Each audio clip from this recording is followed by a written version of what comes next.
Welcome back, everybody. This is Justin with Calvary Chapel RV Travelers. I am in Bateson Cemetery out in Newcastle, Indiana. And I was out here doing a few shorts a couple of days ago.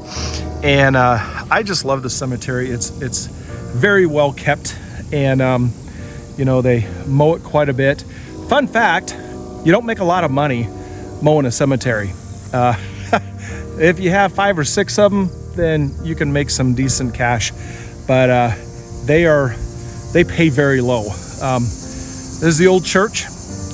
This was established in 1832 as the cemetery, but from what I understand, that was actually a church. So if you have a church and tombstones right next to it, this is actually a graveyard, not a cemetery. But since that church is not active anymore, this is now a cemetery.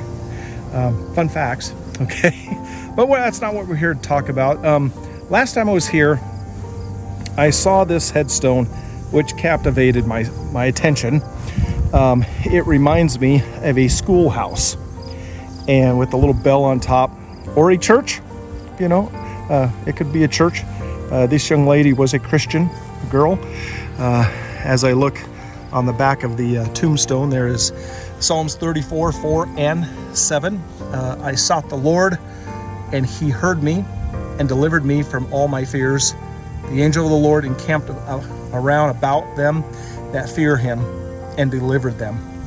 Of course, that fear in the Hebrew is not, I'm afraid.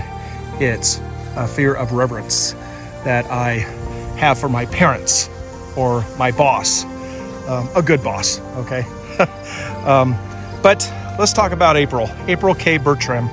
She was 17 when she was killed in an automobile accident. And she was killed with a 19-year-old boy. I'm assuming that is him right there. They were coming home one night late, and this was back in 1994. And sorry about that. Drunk driver had hit them, and he survived. So it says in the newspaper article that the guy had a 0.20 or 21 alcohol level, which is twice the legal limit. And April 17, and then James Arnon 19 died as a result of this crash. And the thing is, this happens so often. These two were doing the speed limit according to the police report and according to the obituary, or not obituary, but the death certificate. But they suffered traumatic and fatal injuries because of this. And the guy that was drunk, he was in serious condition, but he lived. And of course, he's got to live with us the rest of his life that he took 2 young lives. And so, it's terrible because, she attended Newcastle High School, and she had worked at like Taco Bell and McDonald's, and she was a member of the school's speech and debate team and band, so she was extremely intelligent.